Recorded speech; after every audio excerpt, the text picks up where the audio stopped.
Okay, let's dive in. Picture this. The Attari-Wagah border, April 29th, 2025. It's usually quite formal, right? Stern faces, flags. Very much so. But on this day, it was different. You had this dusty checkpoint. The flags were there, sure, but the air was just thick with emotion. Yeah, raw emotion. Because over 70 Pakistani women were finally crossing back into India. Tears, families waiting. Yeah. Quite a scene. And it wasn't a planned celebration. These women were, they're all married to Indian nationals, went to Pakistan for visits. Just regular family visits, you'd say. Exactly. And then, bam, they couldn't get back. All because of that awful terror attack in Pahalgam just the week before, April 22nd. God, that was terrible. Bizaran Mehta, wasn't it? 26 people killed, mostly tourists. Yes, and the immediate reaction from India, a massive visa crackdown for Pakistani nationals. Understandable, maybe, from a security standpoint, but... But these women were caught right in the middle of it. It's this intersection, isn't it? Love, family versus, well, geopolitics and bureaucracy. Precisely. And the thing is, these women weren't just any visitors. Many, perhaps most, had specific documents. They had NORI certificates. NRI, no obligation to return to India. That sounds counterintuitive almost. What exactly is that? Well, think of it like this.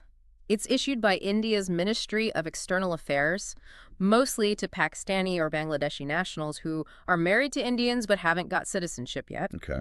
It essentially acknowledges their strong ties to India, their family here. It acts like a pass, allowing them short visits back to their country of origin without huge visa hassles on return. So it's designed to prevent this kind of situation, especially when they also have long-term visas or LTVs. Exactly. The NORI, often paired with an LTV, is supposed to be their assurance, their sort of hall pass, as you put it, that they can come back home to India to their spouses and families. So they had the paperwork, they followed the rules, and yet they were blocked at the border after the Pahalgam attack. That's the crux of it. The sudden visa revocation swept them up, despite these specific permissions designed for their exact circumstances. It really highlights the human cost when broad security measures are rolled out. You can just imagine the panic.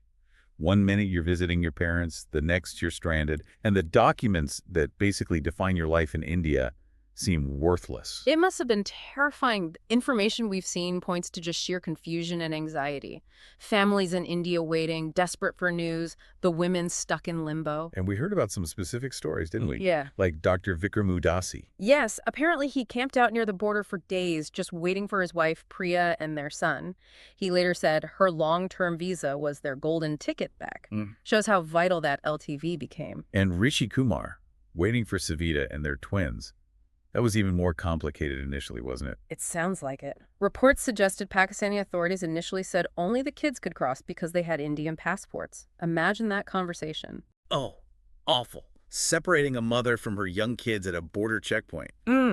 It's unbearable to even think about. It really brings home how these huge political decisions impact individual lives, doesn't it?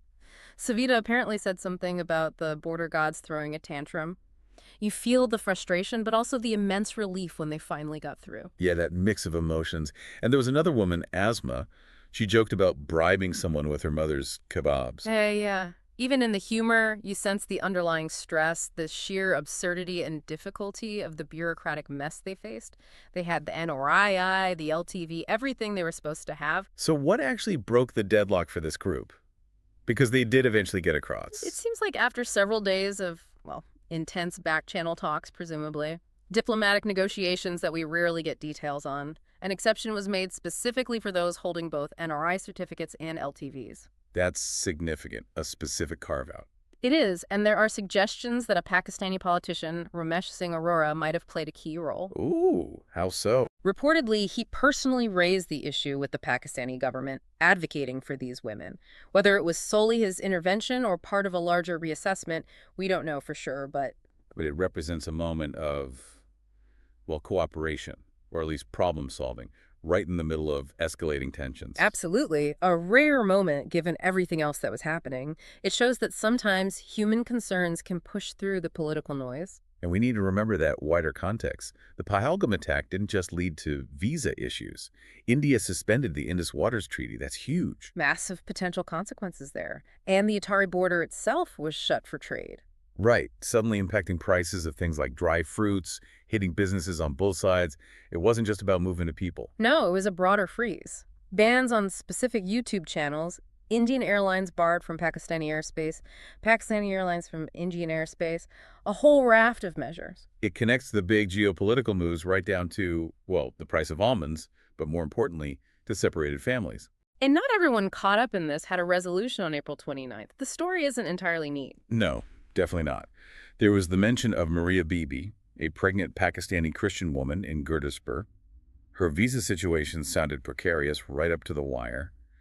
We don't even know for sure she got back safely from the accounts we looked at. Correct. Her case highlights the uncertainty that persisted. And then there was that unnamed woman from Uttar Pradesh, stopped at Attari trying to go to Pakistan to join her husband. But her children were Pakistani nationals. Yes, so she was Indian, trying to leave, but her kids were Pakistani, caught by the same visa issues from the other side. An impossible situation.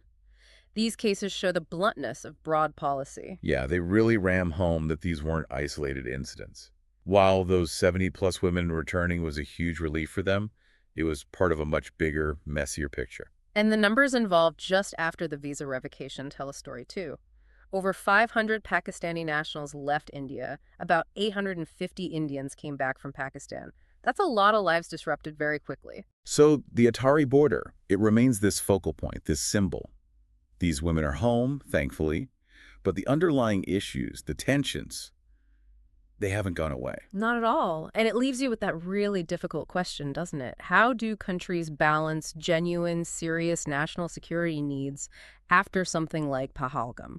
With a fundamental human need for family, for Right. connection, especially when people have followed the existing rules. Exactly. There are no easy answers, particularly in this context, with all the history involved. But I suppose if there's one thing to take away from the story of these specific women at Attari, it's perhaps the resilience, the power of those family bonds to push through even immense political and bureaucratic barriers. Absolutely. Their determination, their family's determination, ultimately found a way through. It's a reminder that amidst all the politics, those human connections are incredibly powerful.